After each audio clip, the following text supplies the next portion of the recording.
مختصر ہے، مختصر بات کروں گا۔ ہم نے دیکھا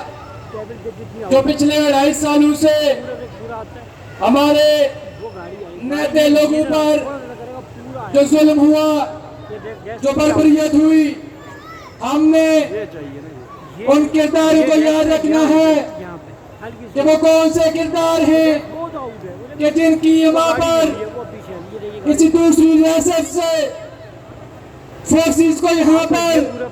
مدعو کیا جاتا ہے، پھر وہ فورسز ہمارے نہتے لوگوں پر، ہمارے محکوم اور مظلوم لوگوں پر وہ فورسز گولیاں برساتی ہیں، وہ سیدھے اور اسٹریٹ فائر کرتے ہیں۔ لوگوں، ہمیں وہ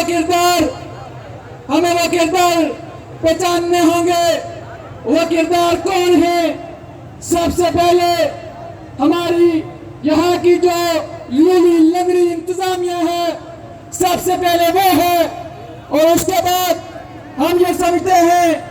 جو پاکستان سے آئی ہوئی فورسز ہیں، جس میں FCPC رینجرز ہے، ہم یہ بھی سمجھتے ہیں کہ جو پاکستان سے فورسز آئی جنہوں نے ہمارے نہتے لوگوں پر ظلم کیا، ہمارے لوگوں کو شہید کیا، یہ ہم بڑے واضح اور بہت الفاظ میں یہ کہتے ہیں کہ جب بھی چونکہ ریاست جموں کشمیر ایک متنوع خطہ ہے، اس پہ جب بھی کوئی یہاں پر ظلم کرے گا تو ہم اسے بڑے واضح اور بہت الفاظوں میں اسے کسی بیرونی ملک یا کسی بیرونی طاقت کا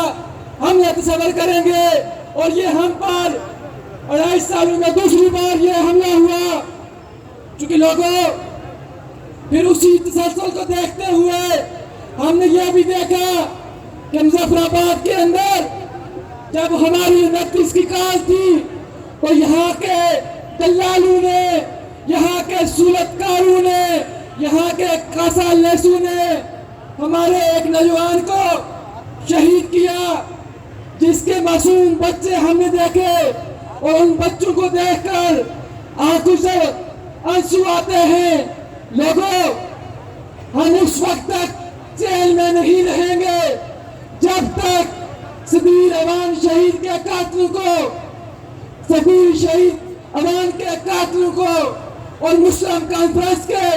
اور سردار عتیق کے ان گنڈوں کو پابند سلاسل نہیں کیا جاتا۔ کیونکہ ہم نے یہ دیکھا، آج وہ دلہ، آج وہ گنڈا ساکر مجید، چونکہ اس پہ FIR بھی ہوئی ہے اس قتل کیس کی، وہ دلہ آج بھی اس شہر میں سریعام گھوم رہا ہے۔ میں یہ سمجھتا ہوں، کہاں ہے یہاں کی انتظامیہ، کہاں ہے یہاں کی عدلیہ، کہاں ہے یہاں کے ججز، کہ اگر کوئی قاتل قتل کرنے کے بعد بھی شہر کے اندر گھوم رہا ہے تو پھر ہم یہ سمجھتے ہیں کہاں ہے وہ ہیومن رائٹس کی بات کرنے والی تنظیمیں جو انسانی حقوق کی بات کرتی ہیں، وہ کہاں ہے؟ ہمارا یہ بڑا واضح پیغام ہے ہمارے سینئر دوستوں کے لیے بھی اور یہاں کی لگڑی انتظامیہ کے لیے بھی، کہ اگر صدیر امان کے قاتلوں کو اور جو یہاں پر ہمارے بے شمار دوست زخمی ہوئے، اگر ان کا انتقام نہیں لیا جاتا تو پھر ہم دیکھتے ہیں گولا بھی آزر اور میدان بھی آزر، ہم پھر دیکھتے ہیں وہ دلے، وہ گنڈے کس طرح سے وہ، کس انداز میں وہ شہر کا رخ کرتے ہیں۔ چونکہ ہم نے ہمیشہ سے اپنے ان کور کمیٹی کے ممبران کی عزت کی، ہم انہیں اب بھی عزت و احترام کے ساتھ یہ ان سے گزارش کرتے ہیں کہ صدیر امان کے قاتلوں کا، صدیر امان کے قاتلوں کو کیفے کردار تک پہنچایا جائے، ان گنڈوں کو سزا دلوائی جائے۔ اگر ہم بڑی خوش اسلوبی سے یہ منظور کریں گے کہ اگر ان سے کچھ نہیں ہوتا تو وہ پھر یہ ہماری ذمہ داری لگائیں، پھر ہم دیکھتے ہیں دن دہاڑے